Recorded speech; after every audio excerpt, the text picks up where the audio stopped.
Les Africains étaient sérieux, c'est une commission d'enquête qu'il faut mettre sur place pour établir les faits et les rendre publics les résultats après les déclarations du président Tiani. Il donne ainsi un coup de pied dans la fourmilière. Il ne s'accommode pas des principes de la diplomatie qui veulent qu'un chef d'État se réserve de certaines déclarations publiques. Le président Tiani est garçon, sa bouche ne porte pas qu'à leçon et les autres le savent déjà. Et à leur dépens vive, l'AES, bon dimanche.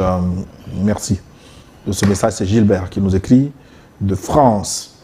Oui, l'Italie aussi a réagi, mais je vous prends ce message d'où les Émirats Arabes Unis, Dubaï. Bonjour Neo TV, mes salutations fraternelles à vous Gilles et à nos deux grands panélistes, Sogoyou Kegewe et Luc Abaki. Si vous vous souvenez, la semaine dernière, je vous ai expliqué que le général Tiani est au courant de toutes les manœuvres de la France. Emmanuel Macron a juré mordicus, déstabiliser le Niger par tous les moyens, mais peine perdue. Tout c'est que le général Tiani, à tout ce que le général Tiani a exposé sur la France, si la France a démenti, elle n'a qu'à justifier avec des preuves. C'est Abdul Razak, nigérien, résident aux Émirats Arabes Unis, précisément à Dubaï. Oui, mais lui, il est justement dans les Émirats Arabes Unis. Si les pays du Sahel maîtrisaient leurs richesses, en devenaient vraiment propriétaires, ils seront comme ces pays du Golfe. Et c'est ce que les autres ne veulent pas entendre. Au lieu de se gargariser pour 2 ou 3 kilomètres de goudron, ils peuvent goudronner tout leur pays, les pistes rurales, tout, goudron. Donc, il faut laisser les pays du Sahel. Les Anglais ont, disons, colonisé ces pays du Golfe, ces micro-États du Golfe. Mais quand les Anglais ont dit qu'ils sont partis, ils sont partis. Ils leur ont laissé leur richesse et tout, et leur liberté d'agir. Si les Français avaient fait la même chose en Afrique, aujourd'hui, les pays du Sahel seraient parmi les plus bénis du monde. Et c'est ce pourquoi 3 leaders sont prêts à sacrifier leur vie pour que leur population demain cesse d'être des mendiants. Bonjour M. Gilles. Bonjour Plateau, c'est Ibrahim Mourkinabé à Philadelphie. Aux États-Unis, les dirigeants de la CEDEAO ont leur doigt dans la bouche de leur maître. C'est pour cela qu'ils ne peuvent pas décider d'eux-mêmes de peur de perdre leurs dirigeants et biens immobiliers hors d'Afrique. Je reste encore aux États-Unis. Bonjour Plateau, tout juste vous faire remarquer que le présentateur de l'information fait une erreur de date aujourd'hui. C'est le 15 et non le 14 février. C'est le 15, oui. Ben, le 14, hier, c'était la fête des amoureux. Non, le 14 février, c'est Saint-Valentin qui lui est collé au cerveau. Bon, il parlait de quelle information? Moi, je ne sais pas si tu as... Peut-être que tu as parlé lapsus, tu as parlé de 14. Je ne sais plus. C'est Saint-Valentin qui lui est collé au cerveau. Bonjour Gilles, mes respects à l'ambassadeur, notre baobab Sogoyou Kegewe et Luc. New World Forum, la chaîne qui défend la dignité des Africains. Merci à vous, monsieur Luc et monsieur l'ambassadeur, pour votre connaissance du Sahel et des peuples sahéliens. Il y a 2 ans, la personne ne connaissait l'AES. Aujourd'hui, chaque organisation occidentale court pour discuter avec cette alliance. Le président Tiani parle au peuple de certains pays de la CEDEAO, car nous, Sahéliens, nous savons déjà qui est... Je censure ces 2 noms. Nous espérons le réveil des autres Africains qui sont aveuglés par le mot démocratie qui viennent souvent sur les plateaux pour expliquer que le 49-3 est une démocratie. Nous ne voulons pas de démocratie aux nombreux morts. Nous préférons nos gouvernances de l'AES. Omis Yabré Burkinabé, résident à Liège, en Belgique. Il me semble que ce message vient de France, plus 33. Oui, c'est notre cher Cyril qui vous dit bonjour à vous, Luc, et à l'ambassadeur. La déclaration du président Tiani expose de manière frontale le Bénin et la Côte d'Ivoire. Mais une communication martiale de la part de Niamey n'est-elle pas une erreur stratégique?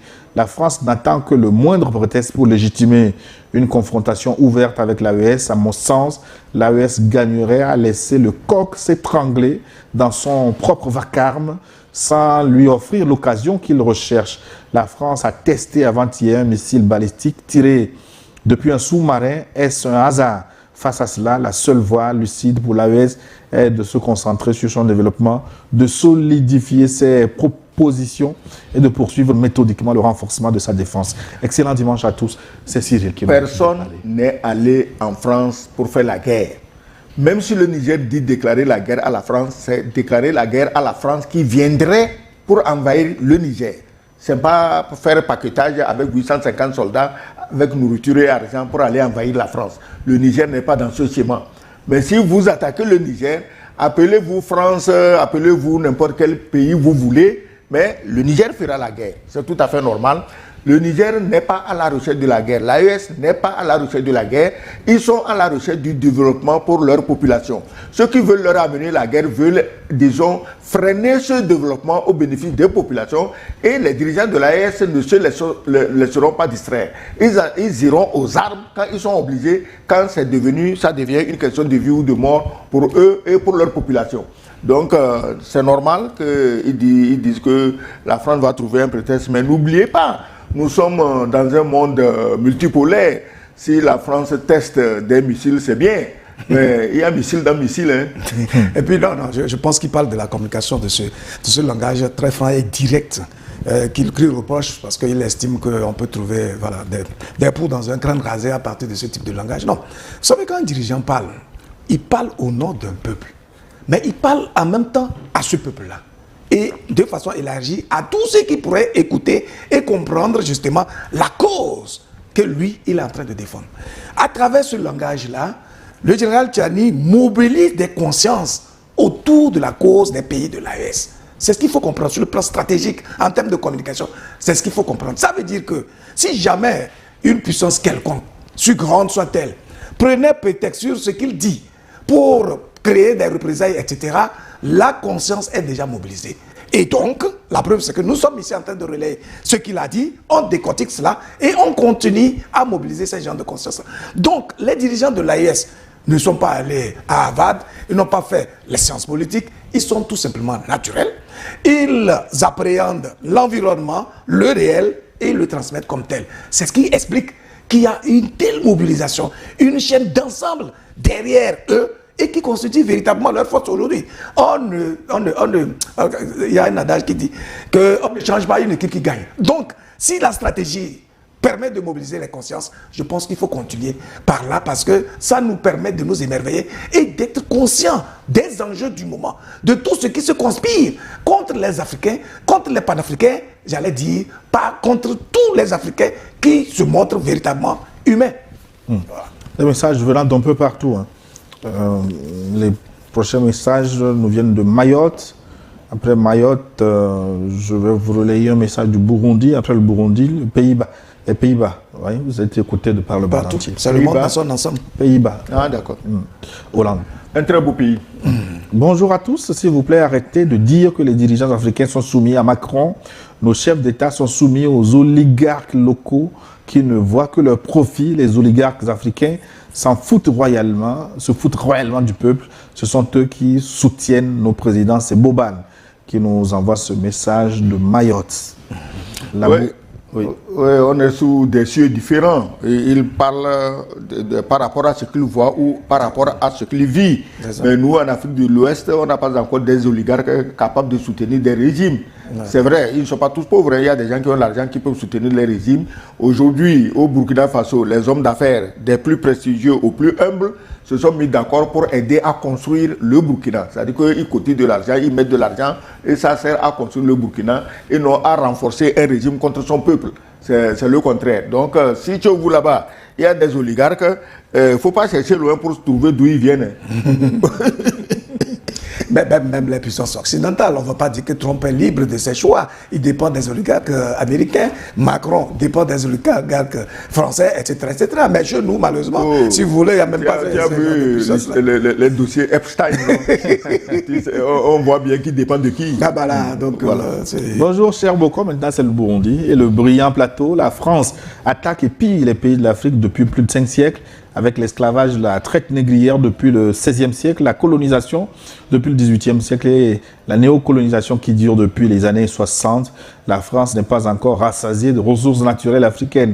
Elle a bâti son modèle d'existence et de développement sur le pillage des ressources naturelles en Afrique et elle ne veut pas du tout changer.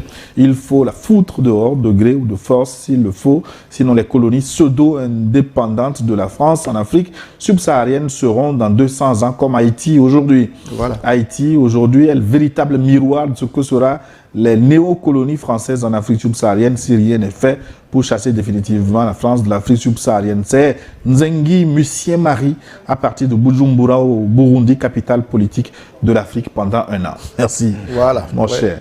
Oui, ils sont présidents de l'UA, l'Union africaine. Exactement. Voilà. Oui. I wish to congratulate New World TV. I'm very impressed by the quality of the debate between Louis Kabaki and Ambassador. My question is to Louis Kabaki because he talked about integrity. Do African countries need a ministry of integrity? This could be something new for African nation. Thanks. C'est Eric Mengio de Netherlands. Need the Minister of what? Of Integrity. Intégrité. Ministre d'intégrité. Oui. Oui, mais pourquoi pas, s'il le faut, si on remplit ce concept du sens qui lui sied et on charge ce ministère-là de ce qu'il faut, de tous les nutriments nécessaires qui permettent de former des citoyens interconscients, responsables, qui savent que même dans une portion très limitée, ils peuvent toujours contribuer à la vie de la nation, qui peuvent travailler de sorte que tous les citoyens, en tout cas tous ceux qui naissent sur un territoire national, comprennent qu'ils ont aussi bien des droits que des devoirs, qui ne dorment pas sur leur laurier, etc. Mais c'est tant mieux. On ne veut que ça, parce qu'il faut ce travail-là de fond pour pouvoir avoir des citoyens de qualité. Parce que quand vous n'avez pas des citoyens de qualité, vous ne pouvez pas espérer créer de la richesse, ni même contribuer à éveiller des consciences par des nutriments intellectuels, moraux, spirituels, etc. etc. C'est tout un travail de fond. Et je suis abasourdi de constater que nos dirigeants ne mettent aucun accent particulier sur ces aspects-là, qui normalement doivent être les fondamentaux à partir desquels on peut espérer développer un pays. Parce que c'est l'homme, l'être humain, qui est donc l'instrument de base, qui est donc le baromètre du développement d'un pays. Et donc si les citoyens ne travaillent pas suffisamment sur l'état d'esprit des citoyens, sur leur conscience, sur leur engagement, sur l'action de chacun d'entre eux, ben écoutez, on va naviguer avec le minimum qu'on a, et puis bon, on continue de se plaindre partout, voilà. Quelques messages encore et puis je vous laisse conclure cette émission. Bonjour New World TV, bonjour à tous sur le plateau, Monsieur Issaka Dupiniamé. Ce qui me choque concernant les dirigeants malhonnêtes, c'est qu'ils sont accusés à maintes reprises, s'ils se sentent réellement innocents, mais qu'ils n'ont pas d'arguments solides pour se défendre. Pourquoi ne portent-ils pas plainte devant les juridictions compétentes, que ce soit au niveau national ou international, contre les pays qui les accusent matin, midi et soir? Pourquoi sont-ils toujours les mêmes à être accusés et jamais les autres? Voilà. De la France maintenant, bonjour la famille, merci beaucoup pour le travail de l'éveil de conscience. Le doyen, l'ambassadeur, a dit qu'à la place de Talon et ses amis, il ferait la même chose.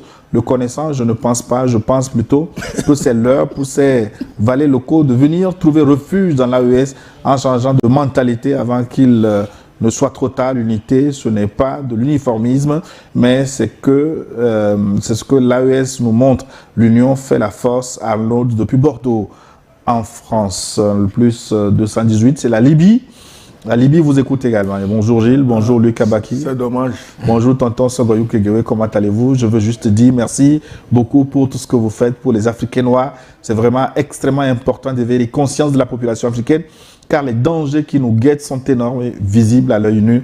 Louis Kabaki est mon analyste préféré au monde et je l'apprécie énormément. C'est Bakary Keïta depuis la capitale libyenne, Tripoli. Merci beaucoup et bonne journée. À propos de la Libye, profitons-en pour déplorer l'assassinat lâche de Saïf al-Islam, le fils du guide Mohamed Kadhafi.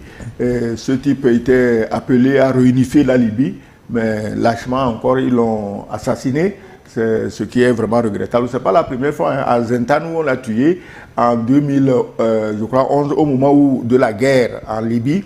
Un commando avait été envoyé déjà pour l'assassiner. Et seul un autre commando russe l'a sauvé. Je ne sais pas pourquoi cette fois-ci il a commis l'imprudence de retourner vivre là-bas tranquillement, sachant que ceux qui alors voulaient le tuer sont encore là. Paix à son âme. Bonjour Niwa TV et bonjour Gilles et Luc. Notre cher papa Sogoyou, merci beaucoup pour le veille des consciences chaque dimanche. Pour le thème du jour, pour moi, le général Tiani a tout expliqué et tout est clair. Ceux qui disent le contraire, qu'ils sortent avec leurs preuves et démontrent que c'est faux au lieu de se limiter à dire simplement qu'on est jaloux de messages signés Kobanka, un citoyen des pays pays des hommes intègres depuis l'Italie. Bonne suite à vous.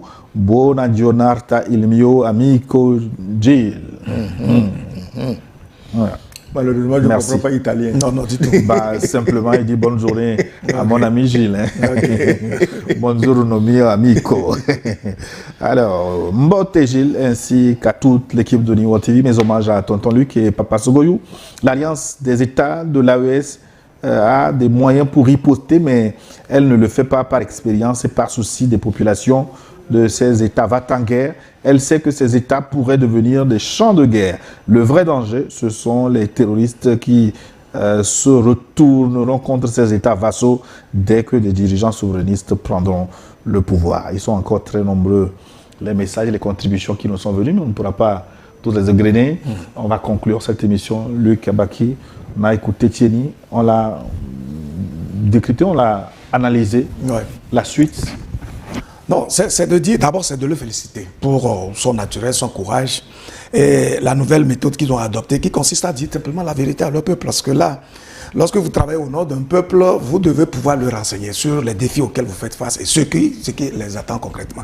C'est ça qui permet l'éveil des consciences, mais surtout aussi la mobilisation de ces consciences-là autour donc, des défis qui vous attendent. Je pense qu'il faut vraiment les féliciter. Et d'ailleurs, encourager l'ensemble des pays de l'AES à continuer sur cette voie-là où on défait les nœuds qui étaient donc dressés par le passé dans les langages de bois, où on cache des trucs, alors qu'en réalité, il suffit de mettre les gens en contradiction avec le narratif frelaté qu'ils servent au peuple pour qu'ils comprennent que, attention, il faut vraiment qu'on fasse attention. Parce qu'aujourd'hui, on a suffisamment de créneaux par lesquels on a accès à l'information, à la vérité des faits. Donc, il faudrait que ces dirigeants-là finissent avec les paradigmes guindés d'hier, qui n'ont rien servi à leur peuple et qui comprennent qu'ils doivent être dans la vérité, qu'ils doivent servir la cause de leur peuple, qu'il faut qu'ils renoncent véritablement à leurs intérêts personnels et la connivence qu'ils utilisent avec le prédateur qui, depuis des siècles, nous a toujours montré qu'en fait, il ne nous considère pas comme des hommes, mais il considère plutôt nos richesses, nos ressources et donc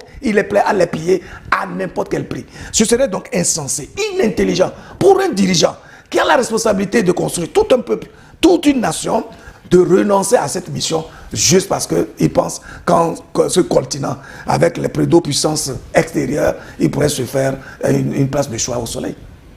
Excellent.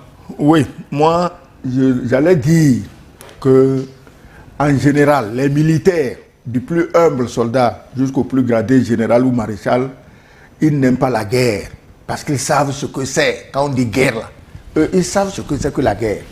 C'est nous, les civils, installés dans nos salons avec popcorn, en train de regarder des films de Netflix, c'est nous qui aimons la guerre. Ah oui, on a fait la guerre, on a utilisé toutes les choses, ça ne va pas, il reste que la guerre. Quand quelqu'un parle comme ça, c'est qu'il ne sait pas ce que c'est que la guerre, il ne sait pas ce que ça signifie.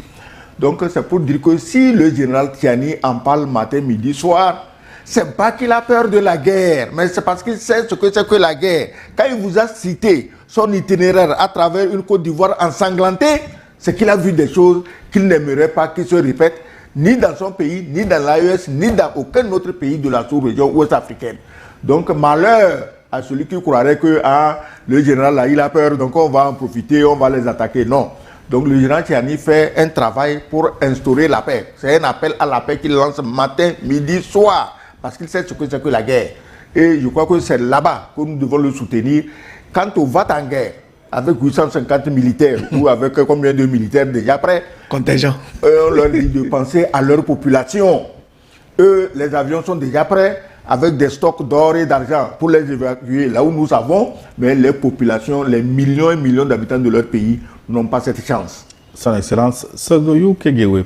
Et nous disons merci à la grosse équipe technique qui nous accompagne tous les dimanches pour vous